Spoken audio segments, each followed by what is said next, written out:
خداوند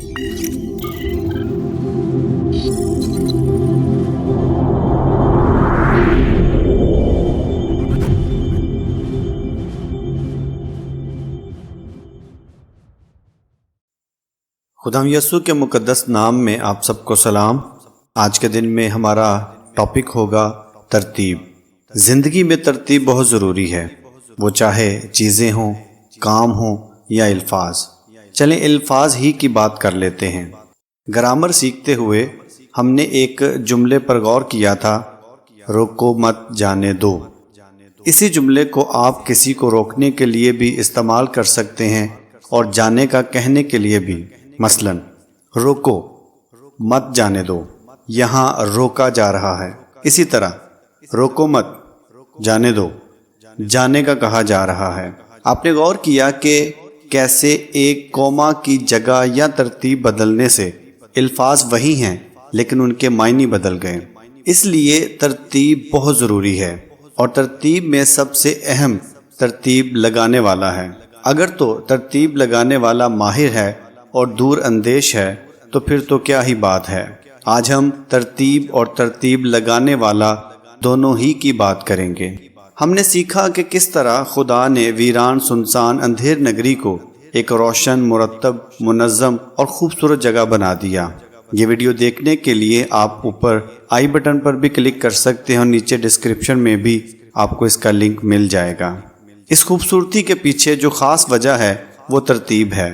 آپ غور کریں کہ ہم اپنے گھروں میں مختلف چیزوں کی ترتیب لگاتے ہیں اور کچھ ہی دنوں کے بعد ہم اپنی ہی لگائی ترتیب سے بیزار ہو جاتے ہیں اور ہم اس کو بدل دیتے ہیں، اور کچھ ہی عرصے کے بعد اس سے بھی بیزار ہو جاتے ہیں، اور یہ سلسلہ ساری زندگی چلتا رہتا ہے۔ لیکن خدا نے جو ترتیب لگائی وہ نہ تو اس سے خود بیزار ہوا اور نہ کبھی ہم ہوئے۔ جو چیز جیسی جس جگہ پہ ہے ہمیں ویسے ہی دیکھنا اچھا لگتا ہے۔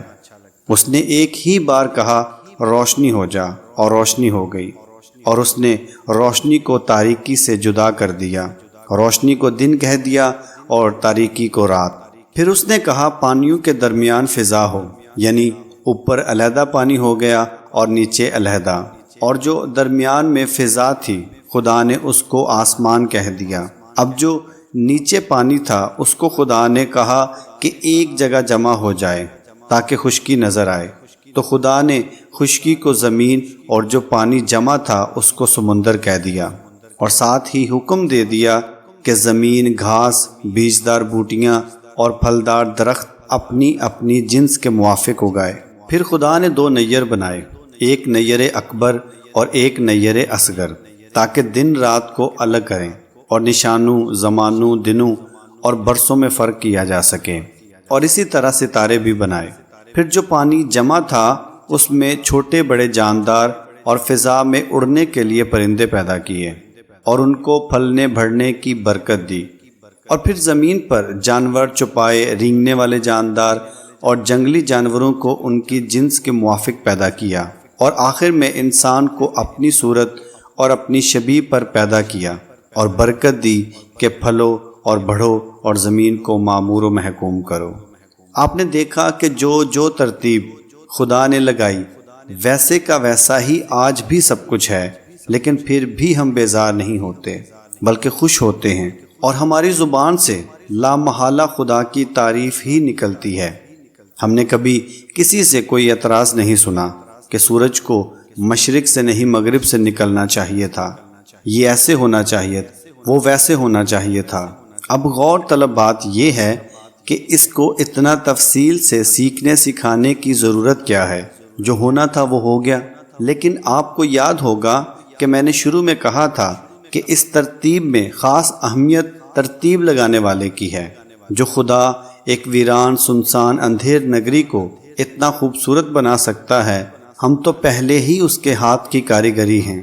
وہ کیوں نہ ہماری زندگی کے بگاڑ کو دور کر کے ہمیں اس قابل بنا دے گا کہ ہم اس کے منظور نظر ہو جائیں۔ اگر اس ترتیب لگانے والے کے ہاتھوں میں ہم اپنے آپ کو دے دیں تو سوچیں وہ ہماری زندگی کو کس قدر مرتب، منظم اور خوبصورت بنا دے گا۔ یقین مانیں آپ کو خود اپنے آپ کو دیکھ کر بہت خوشی ہوگی، اور دوسرے بھی آپ کے وسیلے سے برکت اور خوشی پائیں گے۔ آئیں ہم دعا کریں اور اپنے آپ کو بزرگوں برتر خدا کے ہاتھوں میں دے دیں۔ خدا قدوس، ہم تیری حمد کرتے ہیں تیرے جلالی کاموں کے لیے جو سب سے نرالے، ازلی اور ابدی ہیں۔ ہم آج کے دن اس بات کی شکر گزاری کرتے ہیں کہ تو نے ہمیں کامل بنایا، مگر گناہ کی وجہ سے ہماری جو صورت بگڑ گئی اس کی وجہ سے خداوند ہم آج تیری حضوری میں ہیں کہ تو ہماری زندگی کو ترتیب بخشے، اپنے قابل بنائے، اپنی حمد کے لائق بنائے، تاکہ ہماری زندگی سنور جائے اور ہم بابرکت ہو کر دوسروں کے لیے برکت کا سبب بنے۔ مسیح ہمارے خداوند کے نام میں، آمین۔